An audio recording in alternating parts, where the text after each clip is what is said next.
अस्सलाम वालेकुम नाजरीन, मैं हूँ रामीन सैयद और आप देख रहे हैं प्रोग्राम राज़ो नियाज़ ओरिया मकबूल जान और ज़फ़र हिलाली के साथ।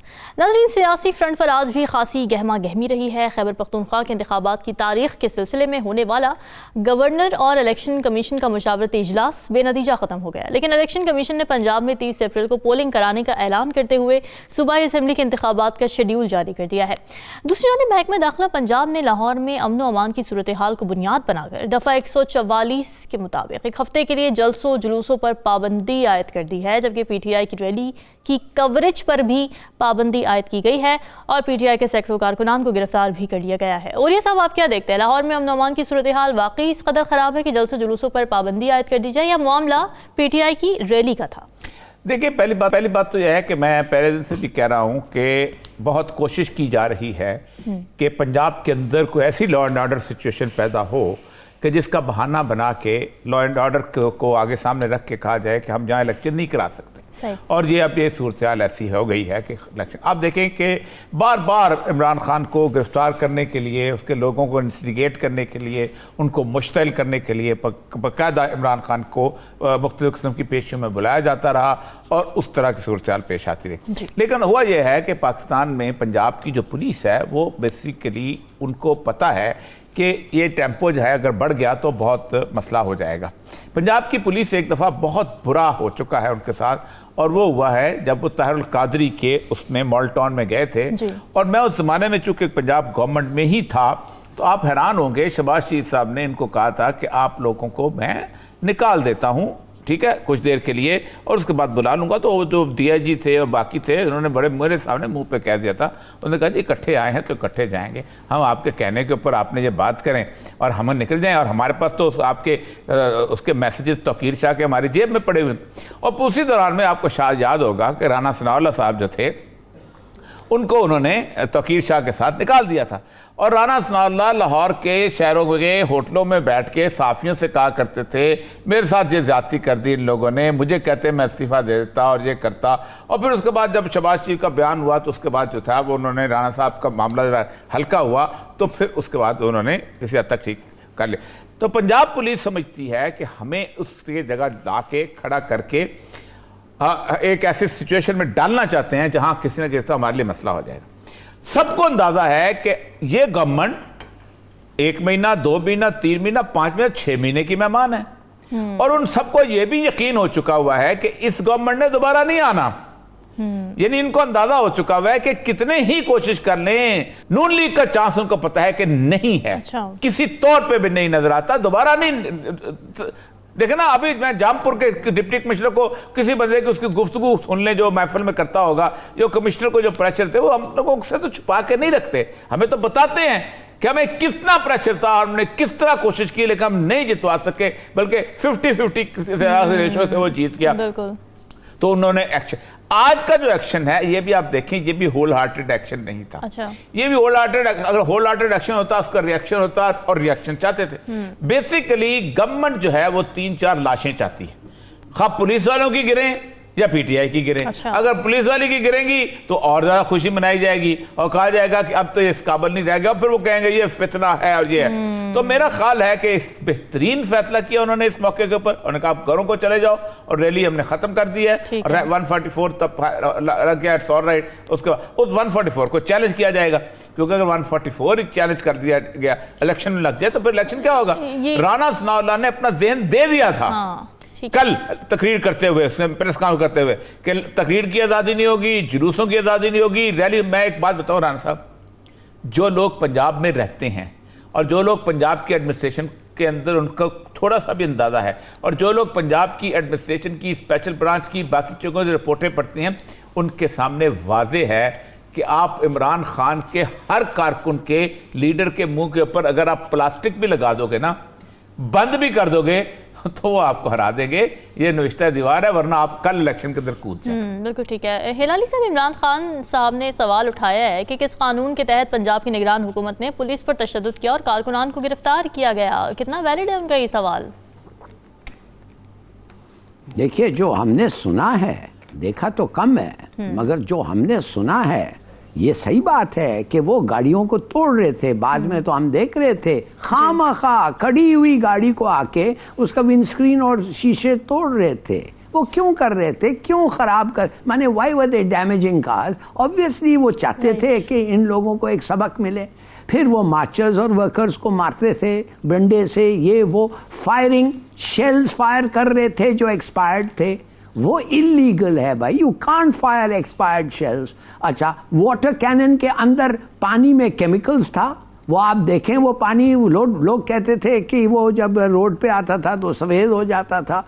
दिस इज ऑल नॉनसेंस, ये तो इलीगल है, ये तो कोई इन अ सेंस ये एक क्राइम है। क्यों कर रहे हैं भाई? तुम नफरत और भी फैलाना चाहते हो।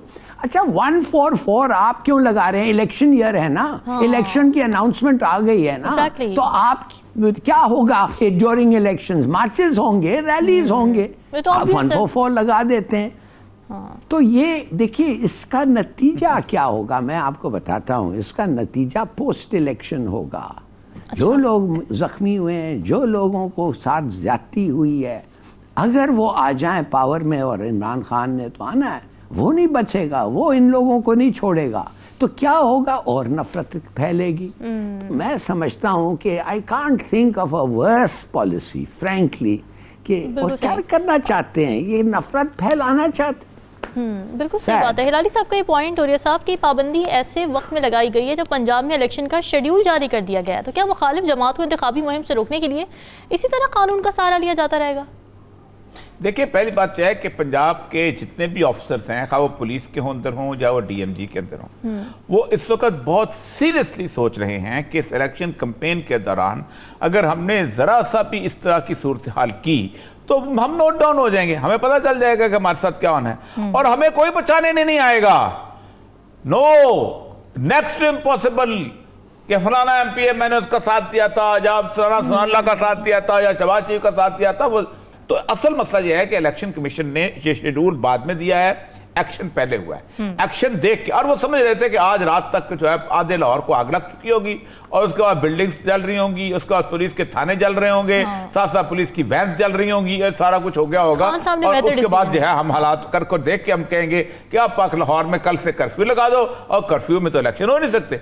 ये बड़ी बड़ी ख्वाहिशात हैं, और ये ख्वाहिशात जो हैं ये वो अपनी प्राइवेट मीटिंग के अंदर डिस्कस भी करते हैं, और ये नजर आता है। आप खुद देखें ना, इमरान खान के खिलाफ जो केस बने हुए हैं तीनों के तीनों, मैंने एक्सप्लेन किया था, वो केस इस तरह के हैं कि अगले 2-4 साल तक भी चलाए जा सकते हैं, लेकिन उनको जानबूझ के बुला के एक सिचुएशन क्रिएट करनी ताकि इश्ताल अंगेजी हो। फिर उसके बाद दूसरी बात यह है कि उससे यदि आप एक बंदा तकरीर करता है तो उसकी अपना उसके ऊपर दफा लग जाती है, खद्दारी की, दूसरा करता है उसकी लग जाती है।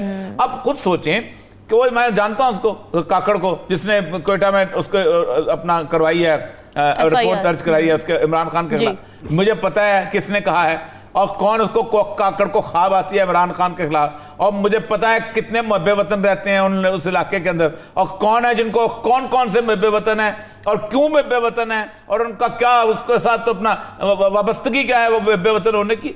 असल मसला सिर्फ यही है कि आप पाकिस्तान में क्योस क्रिएट करना चाहते हैं। अब दूसरा क्योस देखें ना, इलेक्शन कमीशन की टीम उठ के गई है, और टीम ने जाके उसको कहा है अपना केपीके के गवर्नर साहब को कि भाईजान आप हमें डेट दें। उन्होंने कहा है कि जी लॉ एंड ऑर्डर और ये और वो। तो इलेक्शन ने कमीशन ने ये कॉन्स्टिट्यूशन खोल लिया, और कॉन्स्टिट्यूशन खोल के कहा है कि आपका काम डेट देना है। हमारा मसला है लॉ एंड ऑर्डर, एग्जैक्टली, बिल्कुल सही बात। हमारा मसला फाइनेंसेस। क्यों कि जिस वक्त इलेक्शन हो जाते हैं तो एडमिनिस्ट्रेशन को ओवरसी करने का इख्तियार इलेक्शन कमीशन ऑफ पाकिस्तान का हो जाता है। वो एक लेटर लिखेगा इसके आर्टिकल 222 के तहत और कहेगा जी इतने पैसे जारी कर दो। वो लेटर लिखेगा कि इतनी फोर्सेस, और वो उन्होंने उसे कहा कि पुलिस हम बुला सकते हैं, उसके बाद अगर कमी महसूस करें हम रेंजर्स बुला सकते हैं, इनकार नहीं कर सकते रेंजर, हम पाकिस्तान की फौज बुला सकते हैं अगर इनकार न करते। ये कॉन्स्टिट्यूशन हमें इख्तियार देता है। ओ भाई, अल्लाह का मानो, पाकिस्तान के साथ मत खेलो। देखो बातें करने वाली, तुम लोगों ने तमाशा बना दिया क्योंकि तुम हार रहे हो, तुम्हारा मौलाना फजल रहमान आ रहा है, तुम्हें अपने को गुंजाइश नजर नहीं आती, इसलिए कहते हो ये सूरत हाल है। 2002 में जब तुम इलेक्शन लड़ने गए थे, जब तुमने एमएमए की गवर्नमेंट बनाई थी, केपीके में अमन था, 2008 में जब इलेक्शन हुए थे उस वक्त केपीके में अमन था। बिल्कुल वैलिड बात है। 2013 में जब इलेक्शन हुए थे तो केपीके में अमन था। 2018 में जब इलेक्शन हुए तो केपीके में अमन रहा किस दिन है? जब से 9/11 शुरू हुआ है केपीके डिस्टर्ब्ड है, लेकिन इलेक्शन होते रहे हैं। उसी स्वात के अंदर जहां ऑपरेशन हुआ है उसी स्वात में से कौन सा नाम है उसका, मुराद सईद जीत के आया। जी जी, उसी स्वात के अंदर से वो लंबा सा मोटा सा उनका जो है अपना आलम जो है उसका अपना नून लीग का वो जीत के आया है जी। तो उसी इलेक्शन किसी खौफनाकी में जीत के आए हैं ना। हाँ। ड्रोन हमलों में इलेक्शन होते रहे। लेकिन मसला सारा यह है कि पाकिस्तान के गवर्नर हाउस में गवर्नर साहब के नाम का बहुत बड़ा ड्रोन आके गिर गया। अब उस ड्रोन को कौन निकाले वहां से? ठीक है हिलाली साहब, खैबर पख्तूनख्वा में इलेक्शन की डेट पर इत्तेफाक राय नहीं हो सका, तो क्या ये मामला उतना ही मुश्किल और कठिन है कि कोई नतीजा बरामद नहीं हो रहा? वाकई कुछ रुकावटें हैं या वही इंतखाबात से फरार वाला इशू है? नहीं, सीधी सादी बात है, क्यों नहीं हो सका? वो होने नहीं दिया। It doesn't suit them. कौन कहता है नहीं हो सकता है? अगर पंजाब पे हो गया है वो तो मैं तो समझता हूँ केपी के ऊपर ज़्यादा चांसेस हैं कि लॉ एंड ऑर्डर पे कंट्रोल आए जाए, और बड़ा अच्छा कर रहे हैं। आप देखिए क्या कल इन्होंने फिर मारा है दहशतगर्दों, तो उससे पहले भी मारा था। हाँ ठीक है, एक सुसाइड वाले ने आके बम किया है, मगर ये तो वो तो बलूचिस्तान में था। सवाल ही नहीं पैदा होता कि अगर ये इलेक्शन चाहते 1 मिनट का देर लगता, मगर ये केस बिल्ड अप करना चाहते हैं। बस दुआ करें कि इनके दिमाग में, इनके सर में है क्या ये ऐसा ना हो कि एक टेरिबल ट्रेजेडी आ जाए और उसको बेसिस और बुनियाद बना के इलेक्शन पोस्टपोन कर दें। That would be very irresponsible. और जैसे आपको पता है ऐसे चीज़ें छुपते नहीं हैं, ऐसे चीज़ें कभी नहीं छुप सकते हैं, और जब वो आ जाता है तो फिर मैं कहता हूँ आपका फैब्रिक ऑफ योर स्टेट, आपकी यूनिटी, आपकी सेल्फ रिस्पेक्ट कमज़ोर हो जाती है। तो खुदा करें ऐसा कुछ ना हो, इसलिए कि थोड़ा सा पावर जीतने के लिए इस किस्म की हरकतें करें। बिल्कुल ठीक है। उरी साहब को लगता है कि अदालत को एक और हुक्मनामा जारी करना पड़ेगा केपी के इलेक्शंस के लिए? केपी के इलेक्शन में कोई और हुक्मनामा अदालत को जारी करना पड़ेगा? जाएगी बात अदालत तक जाएगी। अदालत को कहना पड़ेगा कि अब चूंकि उसने इनकार कर दिया है तो अब इलेक्शन कमीशन खुद डेट अनाउंस कर दे, और इलेक्शन कमीशन को पूरा इख्तियार हासिल है कॉन्स्टिट्यूशन के तहत। इलेक्शन कमीशन के पास एक लफ्ज है ना कि फ्री एंड फेयर इलेक्शन करवाना इलेक्शन कमीशन की जिम्मेदारी है, और इलेक्शन कमीशन सिर्फ एक लाइन लिखेगा कि governor KPK is basically obstructing for to conduct free and fair election. सिर्फ एक लाइन। कता कलामी के माजूद डिस्कशन का सिलसिला जारी रहेगा। यहाँ वक्त एक ब्रेक का स्टे।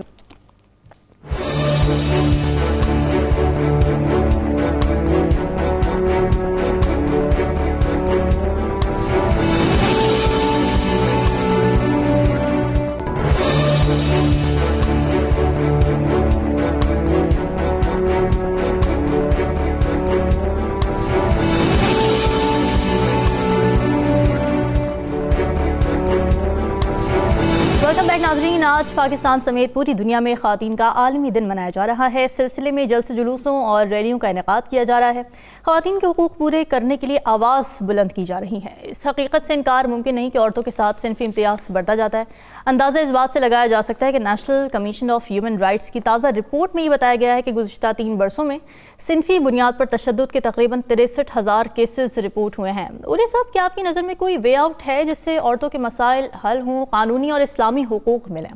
देखिए, पहली बात तो यह है कि औरतों के हकूक़ के बारे में मुख्तलिफ तंजीमें मुद्दतों से चलती चली आ रही थीं, और मुझे याद है अच्छी तरह कि 70s में आपको शायद याद होगा कि वुमेन एक्शन फोरम कायम हुआ था जी, जिसमें किशोर नाइस साहबा थीं, उसके बाद कालू मुमताज़ साहब की मिसेस थीं, और बहुत सारे लोग थे। पाकिस्तान की एक ऐसी जेनेटी थी जो वाकई समझते, लिखने वाले, फहमीदार रियाज, कौन कौन लोग थे, और उसमें अभी जालद साहब भी थे, हम भी उसमें जाया करते थे, याद अच्छी तरह। तो वो लोग थे कि जो बुनियादी तौर पर समझते थे कि औरतों को जो तशद्दुद का सामना है, औरतों को जो हक नहीं दिए जाते, औरतों को जो जायदाद में हक नहीं दिया जाता, उनको जो मर्दों की मारपीट है, उसके बारे में मूवमेंट चलाते थे। वो वुमेन एक्शन फोरम बहुत देर तक चलता रहा, लेकिन एक 9/11 के बाद एक बड़ा ख़ास किस्म की सूरत हाल पैदा हुई, और गुज़श्ता 6 साल से औरत मार्च के नाम से, ये बेसिकली तो 1906 से इसकी रिवाज चली हुई है। 2018 पाकिस्तान की तारीख का वो साल है कि जिस साल 2 बड़े वाक़े हुए। एक तो ये कि औरत मार्च शुरू हुआ 8 मार्च को, और दूसरा ये था कि 22 जुलाई 2018 को ट्रांसजेंडर प्रोटेक्शन एक्ट शामिल हुआ। मेरा ख्याल है कि मैं दिखाएं कि इस दफ़ा ख़ास तौर पे औरतों के हकूक़ की बात नहीं हुई इसमें, इसके लिए वो ट्रांसजेंडर के बारे में बात की हुई कि हमारा इसमें तीसरा एजेंडा है वो ट्रांसजेंडर का है। देखिए, ये ट्रांसजेंडर प्रोटेक्ट एक्ट के खिलाफ हम शरीयत कोर्ट में गए हुए हैं। ये ट्रांसजेंडर प्रोटेक्शन एक्ट जो है, ये बुनियादी तौर पर पैदाइशी ख्वाजासरा जो माजूर होते हैं, जिनको इंटरसेक्स कहा जाता है, उनके लिए नहीं है।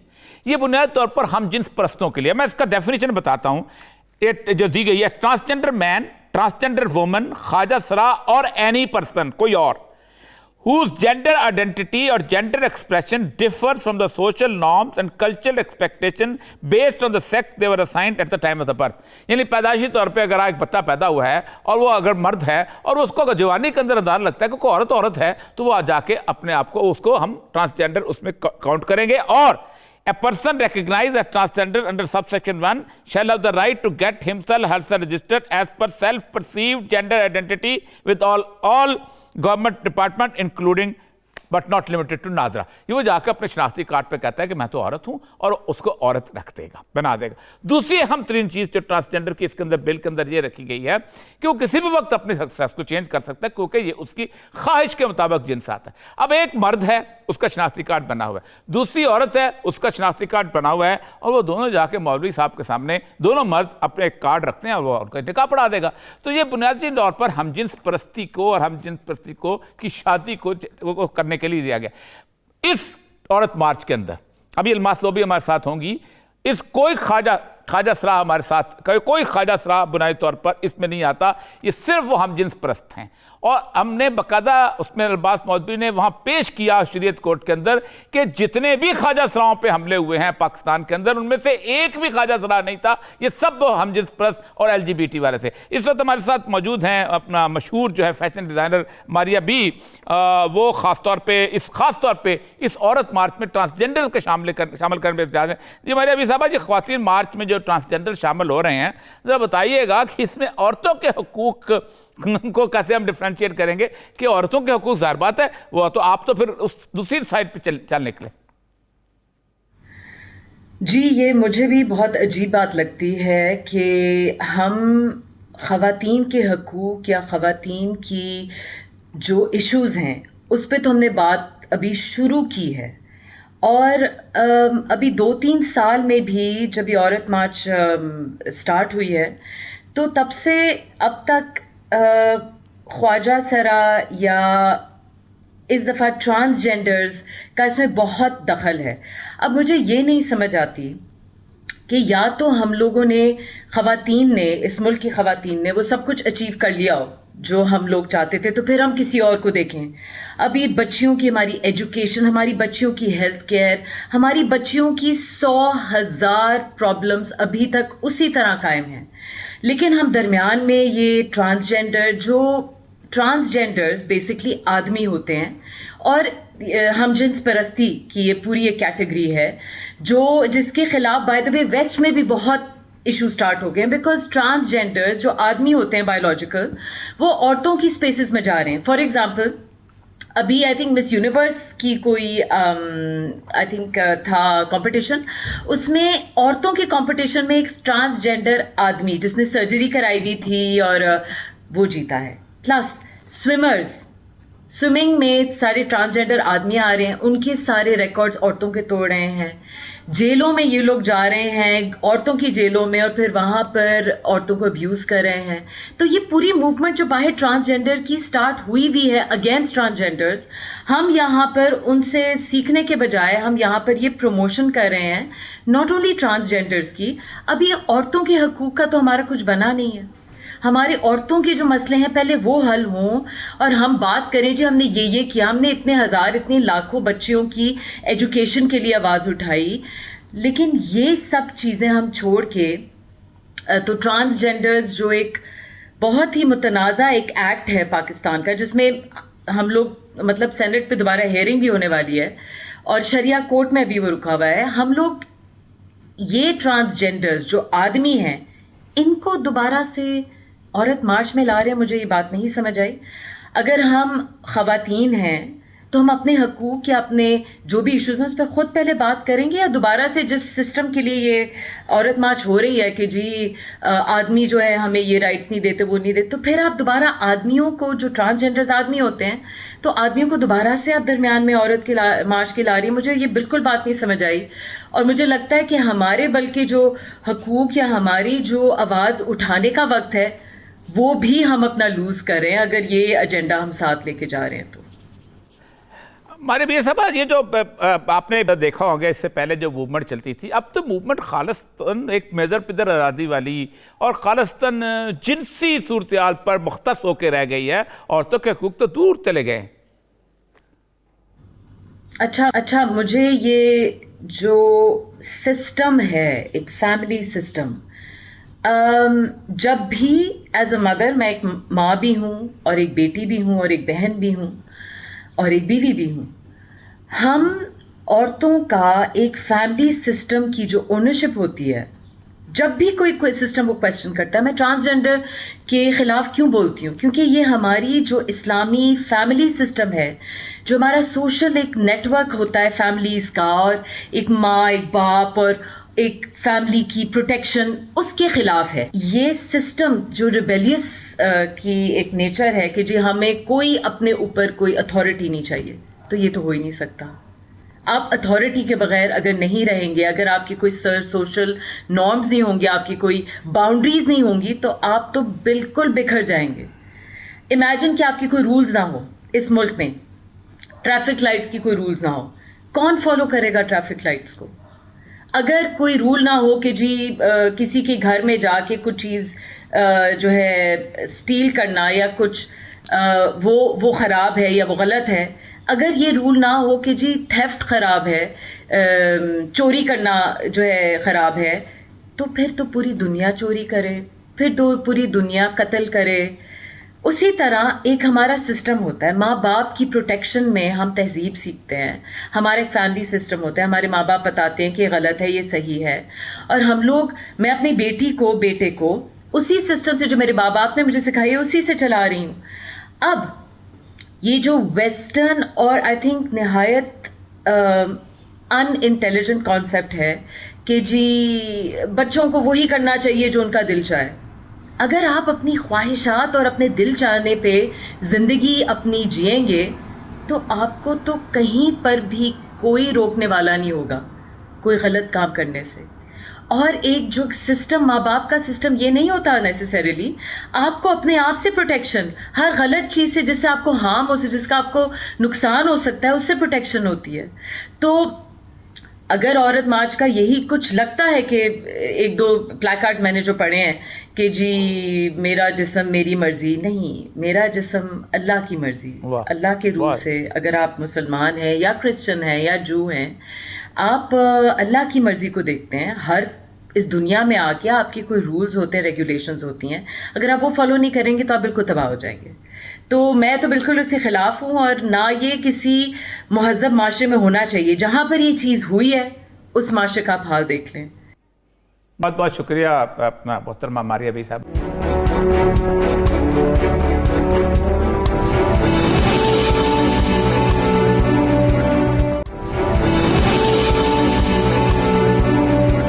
हिलाली साहब, ये बात सच है कि हमारे ख़वातीन के हुकूक़ पूरे नहीं हो रहे, मगर कुछ स्लोगन्स को बुनियाद बनाकर ये राय भी कायम की जाती है कि तमाम तर चीज़ें मगरिब का एजेंडा है। क्या कमेंट करेंगे? क्या ये जो लोग पैदा होते हैं एक जेनेटिक डिफेक्ट के साथ, क्या ये लोग जो हैं इनको जो इस वक्त हो रहा है, इनको इनके फैमिलीज़ इनको निकाल देते हैं, फेंक देते हैं, सड़कों पे फेंक देते हैं, इन लोगों को परसिक्यूट करते हैं, इन लोग रेप होते हैं, इनको आग लगाते हैं, ये मारे जाते हैं, क्या ये है तरीका? इसलिए और क्यों वो कानून पास हुआ? वो कानून जो पास हुआ वो कहता है और मैं बड़ा, वी शुड बी प्राउड, हमें ये करना चाहिए कि बड़ी दाद देना चाहिए पाकिस्तान को। ये बहुत कम मुल्क हैं जो कहा है कि सेल्फ आइडेंटिटी पे हम मानेंगे और सेल्फ आइडेंटिटी पे एक आईडी कार्ड इश्यू होगा। क्या आप समझते हैं कि कोई आदमी जाके कहेगा कि मैं औरत हूं इसलिए कि वो जेल जाना चाहता है विमेन सेक्शन में?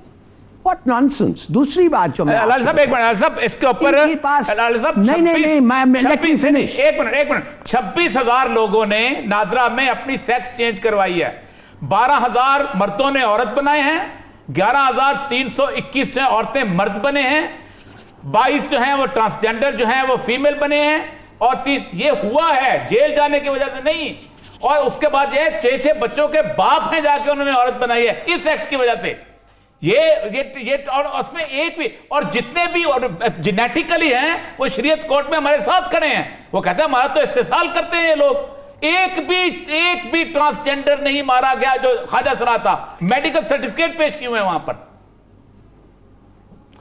देखिए, अगर 230 मिलियन पाकिस्तानियों में से आपने चंद हजार लोगों का ये लिखा है तो 0.1% है। देखिए, बात सीधी सादी है, इनको आप लोग नौकरी क्यों नहीं देते हैं? इनको सिर्फ दे आर ओनली गुड कि आप जाके वेडिंग्स पे वो गा सकते हैं। इनको सोशल लेपर्स बन जाते हैं ये। आप इनको इज्जत दें, इनको नौकरी दें, गवर्नमेंट को कहें इनको कोटा दें, प्राइवेट सेक्टर को कहें इनको नौकरी दें। ये क्या कि नहीं ये गलत है, अपने आप को ये डिक्लेयर कर लेते हैं, ना एजुकेशन होता है ना इनको आप नौकरी देते हैं, गाने बस जाके वो वेडिंग्स पे गाने जाते हैं। मैं कहता हूं यूनाइटेड नेशंस ने एक कानून, यूनाइटेड नेशंस का कानून है कि इनको इक्वल प्रोटेक्शन मिलना चाहिए। यूनाइटेड नेशंस कहता है कि ये सिटीजन्स को वो ही हक मिलना चाहिए जो दूसरे सिटीजन्स को मिलते हैं। नहीं, बिल्कुल और उसमें है, इस एक्ट में है, इस एक्ट में कोएसिव सर्जरी नहीं होना चाहिए, ब्रूटल मेडिकल प्रोसीजर्स नहीं होना चाहिए। देखिए, बात ये है, नहीं ये तो है, आदमी जाके ये तो एक्ट में है, ये तो एक्ट में है। असल मसला यह है कि इस एक्ट के वो कहते ये हैं कि इसमें फायदा वो लोग उठा रहे हैं जो बहरूपिये हैं। वो कहते हैं हमें तो मिलता ही कुछ नहीं। चंद पूरे लोग एक जाके एक एक्ट को अब्यूज करते हैं। चलिए मान गया चंद लोग करते हैं, इसके माने हर आदमी ऐसा ही है। लाली साहब 2017 की सेंसस में 9,000 ख्वाजा सरा आए हैं जिन्होंने रजिस्ट्रेशन कराई है, क्योंकि उनको कार्ड मिल गया हुआ था, उसके बाद एक्स कार्ड जो था। लेकिन 26,000 तो ये मर्द औरतें बने हैं। अभी शायद अलमास वो भी हमारे साथ आ जाएं तो वो खुद बताएगी, जो कि ख्वाजा सराओं की नुमाइंदा है, सुप्रीम कोर्ट में पेश हुई है। वो उसने कहा कि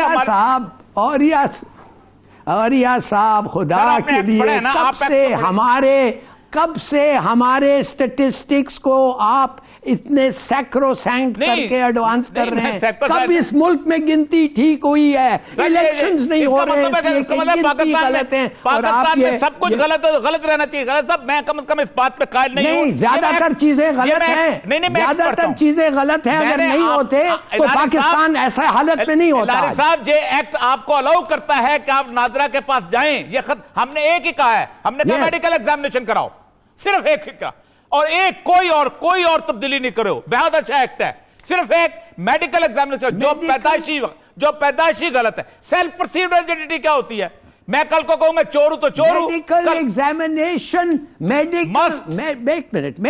एग्जामिनेशन डिस्टिंग्विश नहीं कर सकता है एक आदमी जो कहता है I am not a male, I am not a man. मेरे ख्वाहिशात, मेरे रिएक्शंस, मेरे फीलिंग्स बात करते हैं आदमी के नहीं है। और लाल साहब, मैं साइकोलॉजिस्ट हूं, मेरे पास सेक्सुअल डिविएशन है साइकोलॉजी में। ये कानून नहीं आई एम श्योर मैं आपके पास एक हुनर होगा, मगर मैं ये पूछना चाहता हूं तो ये जो कानून यूएन में हुआ है और पाकिस्तान में हुआ है और दूसरे मुल्कों में हुआ है, ये इसलिए हुआ है कि वो कुछ ऐसे लोग हैं जो कहते हैं एक आदमी औरत बनना चाहता है, लिहाजा ये किया है उन्होंने। नहीं, गलत है ना, गलत है वो कानून। इसका मतलब गलत है, आप सही नहीं, इसका मतलब यह है कि पहली बात डॉक्टर के पास वो रेप करते हैं जाके। आपके अभी पुलिस के थाने में रेप किया उन्होंने। आप मुझे बताइए, एक फिजिकली मर्द है, वो कहता है मेरे दिमाग में औरत है। ये क्या खन्नास है? दिमाग में औरत कहां से आती है? ले आए सजाए मौत, लाए नहीं। सजाए मौत मुझे- फॉर रेप। इनको सजाए मौत दे रेप के लिए एविडेंस होता है, आपका जैसे कमाल- सबके हमारे लिए है। ठीक, ओके, नहीं आई एम सॉरी, ये नहीं, ठीक है सब आप पढ़ लें पर जी, डिस्कशन का सिलसिला जारी नाज़रीन, यहाँ वक्त एक ब्रेक का, स्टे विद अस।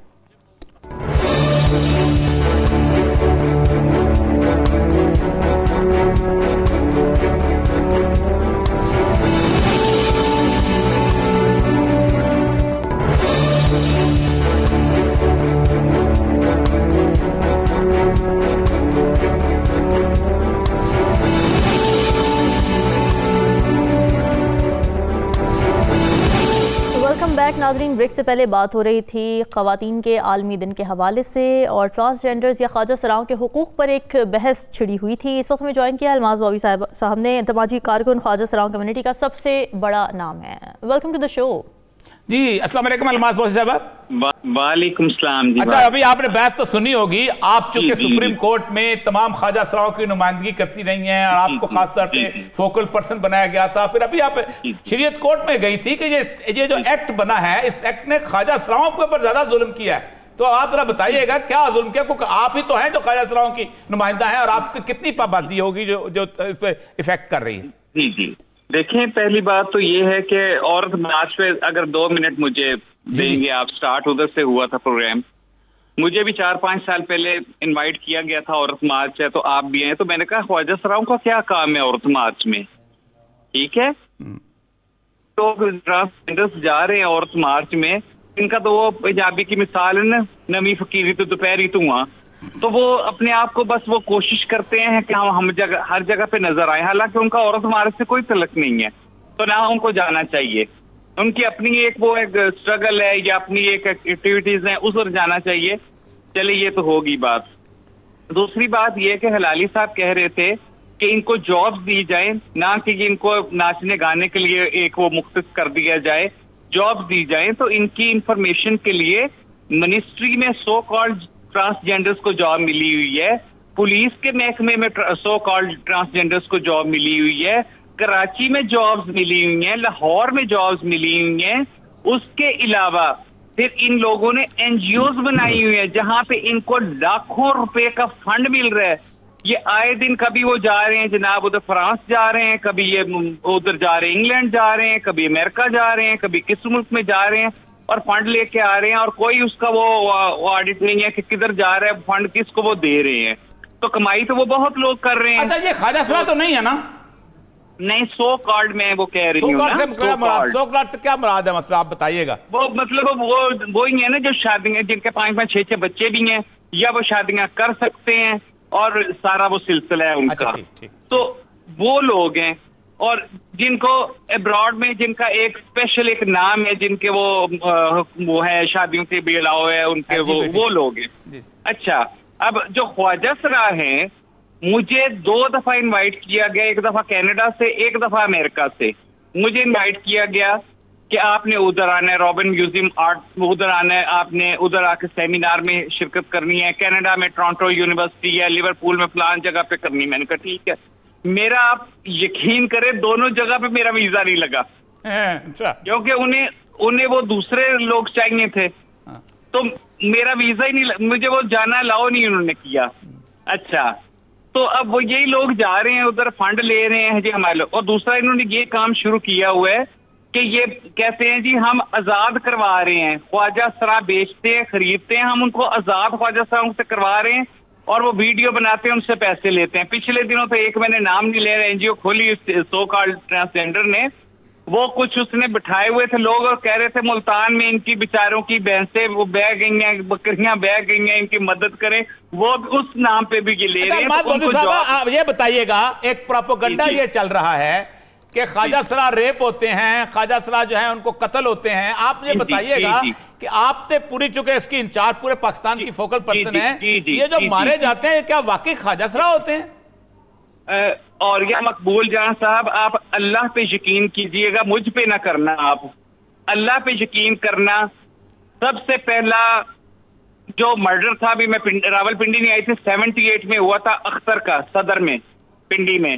वो भी ट्रांसजेंडर नहीं थे। अच्छा 85 में रानी का मर्डर हुआ टेंच में, वो भी ख्वाजा सरार नहीं थे। उसके बाद 86 में गोरी का मर्डर हुआ इधर ढोकलाई बख्श में, वो भी वो नहीं थे। उसके बाद जितने हुए काउंटलेस मर्डर हुए रावलपिंडी में, हर जगह पे, लाहौर में, जहां जहां हुए आप ये कर ले। अच्छा मोती महल इधर एक जगह है, एक रात को उधर 3 का मर्डर हुआ, बाकी वो जख्मी हो गए, गोलियां लगी। 3 का ऑन द स्पॉट मर्डर हुआ, वो भी नहीं था ख्वाजा सरा। अच्छा इसी तरह, हालांकि हमें उनका भी दुख है, इंसानी जान है वो बहुत कीमती है, चाहे कोई भी है वो, चाहे ख्वाजा सरा थे या नहीं थे। लेकिन आपकी इत्तला के लिए वो जब आता है कि ख्वाजा सरा, तो हमें दुख होता है भाई ख्वाजा सरा नहीं इन कामों में मुलव्वस, ना वो किसी से खाते हैं, ना वो दोस्तियां बनाते हैं, एक को छोड़ के दूसरे के साथ दोस्ती, दूसरे को छोड़ के तीसरे के साथ दोस्ती। पहले वाला दोस्त नाराज हो जाता है, कोई तेजाब फेंक देता है, कोई फायर मार देता है। तो वो या तो फिर एक की दोस्त रखो, उस पे इंतजार करो, उस पे डिपेंडिंग रहो, उसी पे वो करो। उसको छोड़ के आगे फिर वो पहला जो वो सीरियस होता है उसका मर्डर कर देता है। फिर जितने, बहुत अफसोस से कहना पड़ता है, और जितने एड्स में जितनी डेथ हुई हैं, एड्स के नाम पे ये लोग बहुत कमा रहे हैं एनजीओज वाले, जितनी एड्स में वो हुई हैं, डेथ हुई हैं, बड़े अफसोस से कहना पड़ता है उनमें से कोई ख्वाजा सरा नहीं था। ये देखिए कैसी बात है। तो ये, और दूसरा जो बिल पास हुआ है उसमें तो इन लोगों के लिए सारा कुछ है ना। ख्वाजा सरा बेचारे, आपको पता है वो इतने एजुकेटेड नहीं है, पढ़े लिखे नहीं है, तो वो उनको तो ये पता भी नहीं है कि क्या हो रहा है और क्या नहीं हो रहा। ठीक, थैंक यू वेरी मच, बहुत बहुत मेहरबानी। ये बड़ा एक तफसील। जी जी हिलाली साहब, आप कुछ कहना चाहते हैं? मैं कुछ थोड़ा सा ये कहूँगा कि मैं समझता हूँ कि इन्होंने जो कहा है बिल्कुल ये सिंसियरली इन्होंने कहा है, और ये जो कहा है सच कहा है, और इन्होंने जो कहा है ऑब्जर्व किया है।